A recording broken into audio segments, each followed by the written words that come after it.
Did you know that when you apply for a home loan, there are many different loan programs to choose from? Depending on your financial situation, one program might be better for you than another. It's important to explore all the options so you can prepare yourself to enter the market someday. Hi, I'm Lisa Jackson, realtor and host of Explore My Town.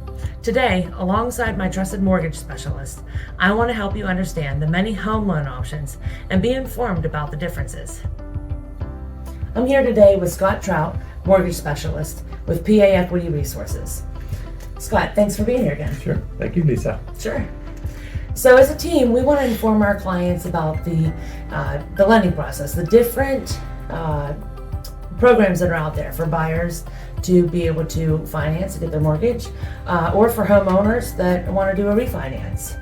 Scott, what are the different options that people have for getting financing? Yeah, there are quite a few options, and at Equity Resources we offer all of those options. And so we'll start with the VA. There's a VA loan financing. Of course, it has the criteria that you need to be a veteran. So if you're not, it sort of eliminates you from that VA program. The next program would be a USDA loan or a rural housing loan. That's another program that is no money down. So it's a great program, but again, you have the criteria that you have to be in that rural area. The home itself has to qualify for that financing, and you as a borrower have to fall under their income limits. So typically once we have an application from somebody, we determine whether or not you're looking in those areas to purchase a home there, and if your income qualifies for it, then we can look at a USDA loan, which is really a great program. Next to the VA, it's one of the better programs out there, for zero down financing. We also offer FHA loans, which carries a 3.5% down payment, so it's a minimal down payment. A lot of people think FHA is a first-time home buyer program, but it's not. Anybody can qualify. You can only have one FHA loan at a time.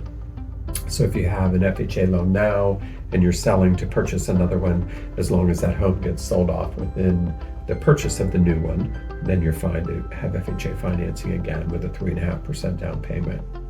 And then the final program are the conventional loans, which for a first-time home buyer is a 3% down payment. So it's pretty aggressive there as far as the minimal down. The standard would be 5% to 20% down. And with a conventional loan, you have private mortgage insurance if you're not putting down 20%. And that's tiered, so the more you put down, the lower that private mortgage insurance will be. Which that private mortgage insurance is just an extra fee that is charged every month with your mortgage payment. Correct. And it insures us as your lender that if we ever have to foreclose on your home, that we're guaranteed to get the money that we're lending you. So as a consumer, there's no real benefit to you having that private mortgage insurance other than you can purchase a home without putting 20% down. Mm-hmm. And there's a lot of buyers out there that still think that they have to have that 20% down to buy a home. Yeah. So it's nice to know that you have options out there, and that's just one of the many myths out there about financing. For sure. So out of all of these programs, Scott, what would you say is really the biggest difference? The biggest difference would be the down payment requirements and the private mortgage insurance. So for instance, with the VA does not have private mortgage insurance. The VA charges an upfront funding fee that gets wrapped into the loan, and they insure that loan. So if there's ever an issue with a default or foreclosure, the VA covers it. So there's no private mortgage insurance on a monthly basis, which is a great savings there. Really a great benefit for our veterans. Yes, huge. It's one of my favorite programs. Yes. And then the FHA is sort of a downfall with FHA, their private mortgage insurance, because they charge an upfront private mortgage insurance premium, and then they also charge monthly. And depending on, it actually doesn't depend at all on your credit score. So if you have a 580 credit score or you have an 800 credit score, you're paying the same private mortgage insurance on a monthly basis. So FHA is not always the best program to go to, especially if you have a high credit score. We'll try to get you into the conventional loan with a 3% down, because your private mortgage insurance will still be a lot cheaper going that way than it would be going FHA. Now, is it true that an FHA loan, the interest rate on FHA is typically a little bit lower than conventional? Typically a little bit lower, yeah. But if you have a high credit score, your overall payment will be a lot cheaper with a conventional loan. And the other big factor there is with FHA, typically that private mortgage insurance never goes away. If you're doing a 30-year mortgage, it stays on there forever. If you're doing a conventional loan, once you reach that 80% mark, that private mortgage insurance falls off of your loan, so your payment goes down the road a bit once you reach that point. So it's much more beneficial. Yeah, it sounds like it. Mm-hmm. And is there any drawbacks between one program to the next? The only other drawback I would say, other than the private mortgage insurance, would be the appraisal. So FHA, VA, USDA, they're all government-backed programs. So they all follow the same guidelines. They look for safety issues at a home. So if you're purchasing an older home, it could have some things that the appraiser calls out to be fixed. They look at safety issues. And a safety issue, most people wouldn't think peeling paint is a safety issue. But if the home is older than 1976, it could have lead-based paint. So that if there's peeling paint in a basement or on the outside, around a window frame, a door frame, FHA, VA, USDA, they all require it to be scraped and repainted. And you have to pick up every little paint chip. Because if that appraiser comes out and there's paint chips laying around, it doesn't pass their inspection, so they have to come back out again once you pick up all those paint chips. Mm-hmm. Yeah, we've been there, done that. We have, several times. Yeah, from the real estate side of things, the realtor's perspective on that, as far as the differences go, in this market right now that we're in, where oftentimes you're going to be competing against other buyers to buy a home. Unfortunately, sellers that are selling are more likely to work with or accept an offer that is getting conventional financing versus the other types of financing, simply because they don't want to have to deal with those repairs that can come up during the appraisal process.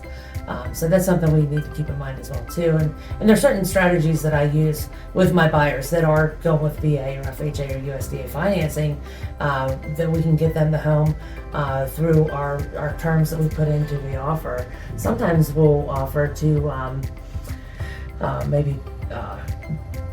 we'll have the buyer cover the first so many dollars in repairs that might come up on that appraisal. Yeah, that's great. So there's a bunch of different strategies that we use there with that.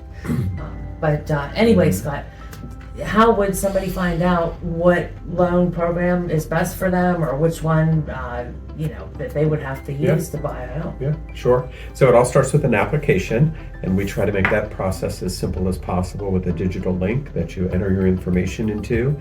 And once we have that, we can determine the best program for you based on your credit score, the amount of money that you have for a down payment, the area that you're looking to purchase in. So once we have all that information, we can guide you to the correct program for you. You also have a good conversation with the purchaser about what their needs are and what their situation is. Correct. So that you're not just looking at their information that comes through on a computer, but you're also talking to them and finding out what would benefit them the best. Correct. And having that open conversation with them. Correct. That's because huge. some people, if they're looking at a home for a short term and their credit score may be a little bit lower, you're better off doing an FHA loan, because it's not going to penalize you for that private mortgage insurance if your credit score is a little bit lower. If you think, well, I'm only going to be here for 3 years and then I know I'm going to be transferred or we're moving, then it's fine to do an FHA loan in that scenario. And then down the road, you'll probably be ready to do a conventional loan. So yeah, it's important to have that dialogue with any borrower to see what their goals are, where they see themselves down the road a little bit. Yeah, you do a great job listening to everybody and what their needs are. Yeah, thanks, Lisa. One of the many reasons why I send everybody your way. Getting a home loan is a serious financial commitment. Make sure you research all of your options before starting to look for a home. Reach out to Scott today so he can help you figure out which option is best for you. And don't miss out next video in this series, where we go into detail about the rates and costs that come with a home loan.